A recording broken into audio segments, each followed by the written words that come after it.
شو يعني هلا اللون الاخضر اللي مفروض وكله الدول بدها تتغطى بالاخضر وشعار دين التوحيد اخضر؟ اذا بتلاحظوا على سبيل المثال بسوريا بتلاقوا العلم اللي هلا حطوه لسوريا هو علم نجومه حمر، فلازم يكون الاحمر. الاخضر هو اللي شالوه تبع النظام السابق، ورغم هيك مشوها انه سوريا تتغطى بالاخضر، والببغاءات رددوا اخضر اخضر بدون ما حدا يوقف يقول لهم ليه اخضر، ما هو هداك الاخضر، هذا احمر المفروض. شو قصة الأخضر؟ الأخضر مو بس هلأ لعلم سوريا، أي دولة بدها يرتفع فوق راية الإسلام دغري بدخلوا الأخضر أو شعار الأخضر، أو لو إضافة بسيطة على العلم تكون أخضر، أو حتى هن يقولوها يرددوها لحتى تمشي على العلم. شوفوا السعودية علمها أخضر، شوفوا جزر المالديف، شوفوا باكستان، شوفوا موريتانيا، العراق دخلوا لها الله أكبر باللون الأخضر، الجزائر، بنغلاديش، بتلاحظوا أنه في إدخال واضح ليقول لك هون أخضر. طب هل هالإضافة اللي بجميع الدول الإسلامية هي صدفة؟ هي هيك لون هن حابينه ولا له رمزية عند الإسلام والمسلمين؟ لو بحثت عن أكثر الألوان اللي كان يحبها نبي الإسلام محمد بتلاقوه اللون الأخضر، ولو بحثت عن اللون الأقدس في الإسلام بتلاقوه هو اللون الأخضر. هن بيظنوا إنه فوق بالجنة تبعهم الوسائد المخدات اللي رح يناموا عليها هن والحواري لونها أخضر.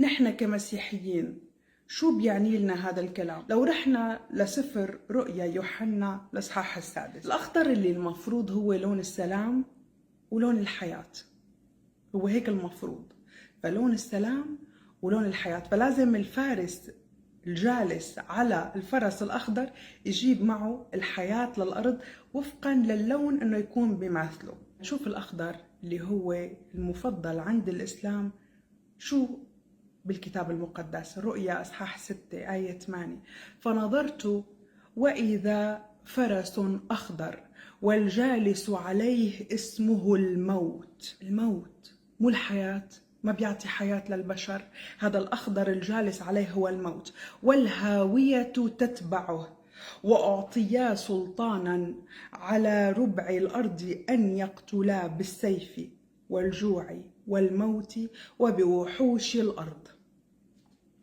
قديه؟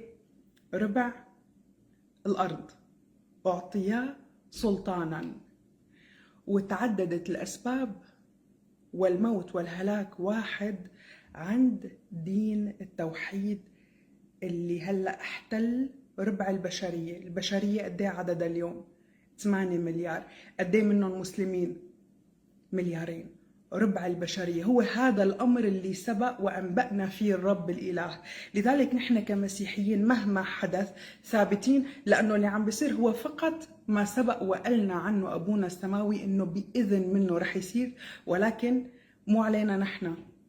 ضربات الهلاك واللي بيصير على الأرض من موت ومن دمار ومن ضربات ومن أوبئة مو على المختومين بختم الروح القدس. كيف بيموتوا أتباع هذا الدين؟ بالسيف، طبعا شفنا 1400 سنة. بالجوع، أكبر نسبة من الجياع حول العالم والمشردين والهاربين من دولهم واللي بيموتوا على الطرقات جوعا وعطشا هن من المسلمين. والموت، الموت شو معنى منه؟ نحن كلنا بدنا نموت، ولكن الموت بنصف الأعمار، ما بيعيشوا ما بيعمروا. حتى نفسه محمد قال أعمار أمتي 50 ف60، وقول تاني بيقول 60 ف70. ما بيقدر منهم إلا ما يعني اللي بيكون مثلا بوراثة عن أهله إلى آخره، أو عايش يرضي الرب الإله بطريقة من الطرق، ربنا هو وحده أعلم. ولكن ما ندر أنه حدا يقدر منهم يعيش ويعمر.